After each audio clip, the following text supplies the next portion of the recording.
यस्याम ही काव्यम मधुरम तस्मादपि सुभाषितम। सारी भाषाओं में मुख्य भाषा, सारी भाषाओं की जननी के रूप में हम जिस भाषा को देखते हैं, ऐसी हमारी पुरातन ऐसी संस्कृत भाषा की जो सारी भाषाओं में मुख्य है, मधुरा यानी कि एकदम मीठी है, ऐसी वाणी संस्कृत वाणी। उसमें भी क्या सुंदर है, तो उसका काव्य सुंदर है, और उन्हीं काव्यों में क्या सुंदर है, तो उसका सुभाषित बहुत ही सुंदर है।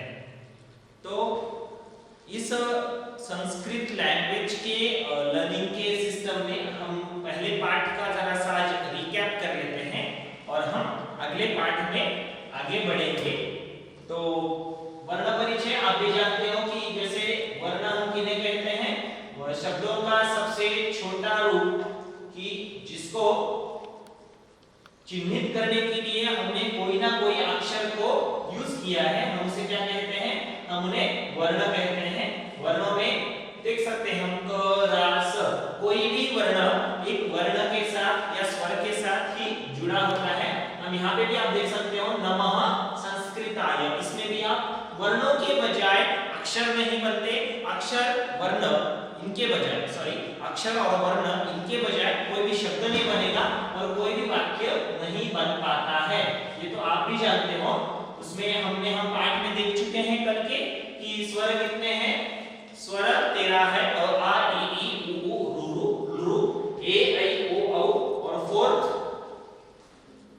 इसमें जो है ये पहला है ह्रस्व स्वर 5 है, दीर्घ स्वर 4 है, संयुक्त स्वर भी 4 है, और अंत में हम देख चुके हैं कि प्लुत स्वर कितने हैं स्टूडेंट्स, यस प्लुत स्वर आ ई यानी कि ओ, मैंने आपको एग्जांपल दिया होगा। ओके, इस तरह से ये सारे प्लुत स्वर भी चलते हैं। तो इनमें हम एक जरा सा रिकैप ले रहे हैं कि हमने अब तक क्या क्या देखा है। ओके, तो व्यंजन हम किन्हें कहते हैं, यस कि जिनका उच्चारण करते समय हमें किसका उपयोग करना पड़ता है, हमें स्वरों का आधार लेना ही पड़ता है। हम उन्हें क्या कहते हैं, हम उन्हें कहते हैं व्यंजन। व्यंजनों में 25 जो है क्या है, स्पर्श व्यंजन है, अंतस्थ व्यंजन य र ल व 4 है, और ऊष्म व्यंजन की जिनको उच्चारण करते हैं तो मुंह से गर्म हवा बाहर आती है, हम उन्हें क्या कहते हैं, हम उन्हें कहते हैं ऊष्म व्यंजन। ये ऊष्म व्यंजन जो है ये भी 4 है, श श स और ह। हम उनको एक बार जरा सा पढ़ लेते हैं, यानी कि आप भी ये बात समझ सकते हो कि विदाउट वर्ण हम कोई भी चीज अच्छी तरह से समझ नहीं पाएंगे, और हम यदि कोई भी चीज अच्छी तरह से समझ नहीं पाएंगे तो हम कुछ भी अच्छा दे नहीं पाएंगे, कुछ भी अच्छा कर भी नहीं पाएंगे। क ख ग घ ङ च छ ज झ ञ ट ठ ड ढ न त थ द ध न प फ ब भ म, क से लेकर के म तक ये जो 25 वर्ण है ये क्या कहलाते हैं, वेरी गुड, ये क्या कहलाते हैं, ये स्पर्श व्यंजन कहलाते हैं। अंतस्थ व्यंजन कौन कौन से हैं, पढ़ो, यस अंतस्थ व्यंजन य र ल व। अंतस्थ व्यंजन की व्याख्या क्या है, किताब निकाल कर देखो, बुक्स निकालो, अपनी वसुधा की बुक्स निकालो, मैं भी निकाल रहा हूं, आप भी निकालो। क्या है अंतस्थ व्यंजन, कौन कौन से हैं, अंतस्थ व्यंजन हमारे सामने है, हम इमेज में भी देख सकते हैं। क्या दिख रहा है हमें ऑन स्क्रीन, हमें क्या दिख रहा है, अंतस्थ व्यंजन ये है य र ल और व, और उसके बाद ऊष्म व्यंजन श श स और ह, हम इनको भी देख चुके हैं। तो इसके बाद हमने अयोग वाह को देखा है कि जिनका उच्चारण क्या है, अयोग वाह की व्याख्या आप में से कोई भी एक पढ़ेगा तो चलेगा। हाँ पढ़ो आप, वेरी गुड, जिनका उच्चारण स्वतंत्र रूप से नहीं किया जाता, जिनका उच्चारण स्वतंत्र रूप से नहीं किया जाता, हम उन्हें क्या कहते हैं, हम उन्हें कहते हैं यस अयोग वाह। अयोग वाह में हम पहला प्रकार क्या है, अयोग वाह में पहला आता है अनुस्वार। अनुस्वार का उच्चारण नाक से किया जाता है, न या म की तरह इनका उच्चारण प्रयोग होता है। इसका प्रयोग पंचम अक्षर के स्थान पर किया जाता है। पंचम वर्ण न ग य न न म, देख देख सकते हैं हम कि चंद्र ऐसे लिखा जाता है। मूल रूप से अनुस्वार तो है इस पे, लेकिन हम अनुस्वार की जगह पर इसका उपयोग करते हैं अनुनासिक व्यंजनों का। ओके स्टूडेंट्स, आपकी बुक में भी आप देख सकते हो, ठीक है। और आगे हमने देखा है, आगे हमने कौन सा पॉइंट देखा है? आगे हमने पॉइंट देखा है, यस, विसर्ग का पॉइंट देखा है। विसर्ग कब लगता है? यस, पढ़ सकते हैं हम। इसका प्रयोग अधिकतर तत्सम संस्कृत की शब्दों में होता है। इसका उच्चारण ह के समान होता है। इसका चिन्ह ऐसा है, 2 डॉट्स। पुनः, अधः, देवाः, रामाः, कृष्णाः, नद्याः, मालायाः, तस्याः, कस्याः, तस्याः, देवः, इस तरह से। Okay, we can understood very well. संयुक्त व्यंजन, अगला पॉइंट हम देख चुके हैं। संयुक्त व्यंजन हम किसे कहते हैं? यस, कि जब हम 2 व्यंजनों के बीच जब कोई भी स्वर नहीं होता, तब इनको आपस में जोड़कर एक नया व्यंजन बन जाता है। हम उन्हें क्या कहते हैं? संयुक्त व्यंजन। ड अधिक य, द्य, ज अधिक य, ज्ञ। ठीक है स्टूडेंट्स, और अंतिम पॉइंट हमारे सामने था हलंत का। आप भी जानते हो, व्यंजन के नीचे जो तिरछी रेखा होती है, हम उसे क्या कहते हैं स्टूडेंट्स? यस, हम उसे कहते हैं हलंत। रामम, क, व आदि आदि। वर्ण संयोजन और वर्ण विच्छेद आप भी जानते हो, और वर्ण विच्छेद पुस्तकम यदि है तो क्या आएगा? प, उ, स, हाँ, त, हाँ, और प, उ, स, त, हाँ, अ और क और अ और म। आपकी बुक में भी दिया है, आप भी देख सकते हो, नो प्रॉब्लम, देख सकते हो। तो वर्ण संयोजन हमें इस तरह से हम करते हैं कि अक्षरों को जोड़ने से शब्दों की रचना होती है, और उसे वर्ण संयोजन ऐसे कहा जाता है। ठीक है स्टूडेंट्स, तो अंतिम जो इस पाठ का पॉइंट है वर्ण विच्छेद, वो भी हम देख चुके हैं। किसी पद के प्रत्येक वर्ण को अलग अलग करना ही वर्ण विच्छेद कहलाता है। वरेण्य, ये उदाहरण हमने कल भी देखा था, इसे मैं आप सिर्फ एक रिकैप में हम लेकर के अभी आगे बढ़ रहे हैं। तो जाते जाते आपसे एक सवाल है मेरा कि आपको मुझे 3 शब्दों का क्या करके भेजना है? वेरी गुड, वर्ण विच्छेद करके भेजना है। Write down words, open your notebooks, write down the words. Yes, पहला शब्द लिखिएगा सुनीलः। पहला शब्द लिखिएगा सुनीलः। पहला शब्द लिखिएगा सुनीलः।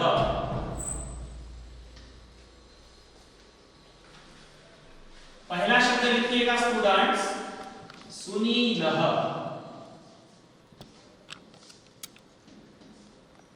दूसरा क्या है? यस, दूसरा है विशालः।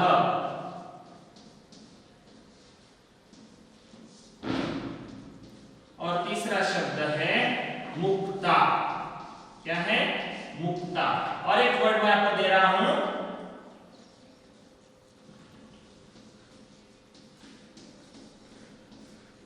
Fourth one is राजेशौ।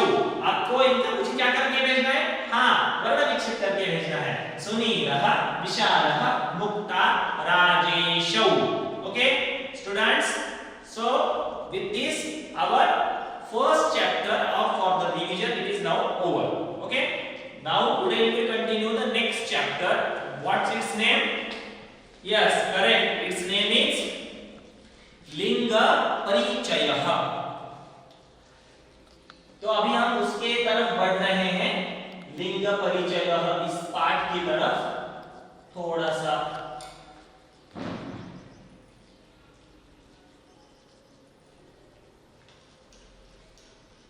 लिंग परिचय, आप भी इस चीज को जानते हो कि हम लिंग किसे कहते हैं। शब्दों के लिंगों के बारे में आप भी जानते हो। आप अभी ये जो पाठ हम देखने वाले हैं, इस पाठ में आपका फिर से एक बार स्वागत है आज की ही वीडियो में। तो थोड़ा सा हम एक ओवरलुक हमें इस भी पाठ का करना है, इस पाठ का भी करना है। नमः संस्कृताय नमः सभायै, सभी को नमस्ते। हाथ जोड़कर, हमारी संस्कृति हाथ जोड़कर नमन करने वाली है, उसी संस्कृति के अनुसार मैं नमन करता हूं, आपको सभी को धन्यवाद देता हूं। ये वीडियो अच्छी तरह से देखिए।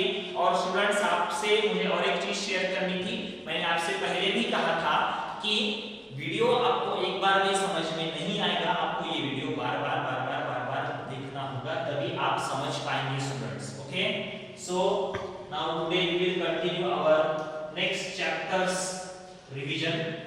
यस,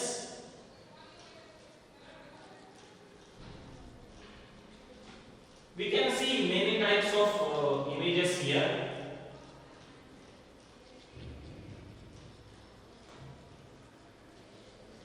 तो लिंग परिचय में हम सामान्य रूप से ये एक चीज देख सकते हैं कि शब्दों के लिंग हम किसे कहते हैं। यस, जो भी शब्द जिस भी लिंग को डिनोट करता है, जो भी शब्द जिस भी लिंग को डिनोट करता है, हमें उस शब्द को उस लिंग का हम कहते हैं। ठीक है स्टूडेंट्स, तो सामान्य रूप से लिंग कौन कौन से हैं students? Yes, we have 3 genders. The first is, which is that? Yes, first is the what? Yes, it is masculine gender. It means in Sanskrit or in Hindi it is pulling.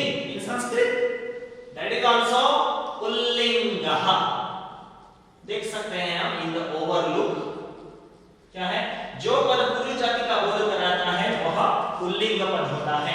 व्याघ्रः, व्याघ्रः करता है ना? व्याघ्रः, कि जो शब्द हमें लिंग का ज्ञान कराते हैं वो है पुरुष लिंग के बारे में। Which word denotes about the masculine gender of human beings that we call the masculine gender.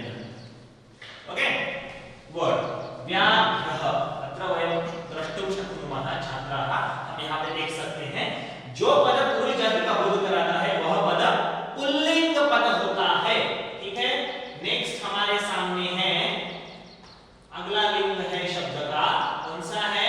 Yes, we have a very beautiful princess here. जो पद स्त्री जाति का बोध कराता है उसे क्या कहते हैं? यस, इसे स्त्रीलिंग पद कहते हैं। राजकुमारी, नीतिमा, अतीबा, यानी कि सीमा, रमा, बालिका, देवी, दुर्गा, पूजा, ये अलग अलग तरह के नाम हैं। और ये सारे नाम कौन से लिंग को दर्शाते हैं? स्त्रीलिंग के पद को दर्शाते हैं। इसलिए हम क्या कहते हैं इन्हें? यस, हम इसे कहते हैं स्त्रीलिंग। ओके, आगे अगला आता है हमारे सामने लिंग के संदर्भ में, क्या आता है students? Yes, we can see here नपुंसकलिंगम। नपुंसकलिंगम, which word is not denoting the masculine gender or the feminine gender. That word is neuter gender word. Yes, we can understand very well. क्यों?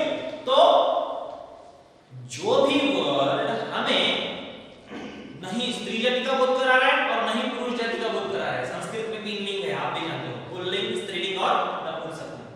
3 पुष्पम, हाँ, पनसम, पनसम, पुस्तकम, पुस्तकम, उपनेत्रम, उपनेत्रम। एतत् किम? एतत् उरुकम। For the word shirt we are calling, what we are calling? उरुकम, है ना?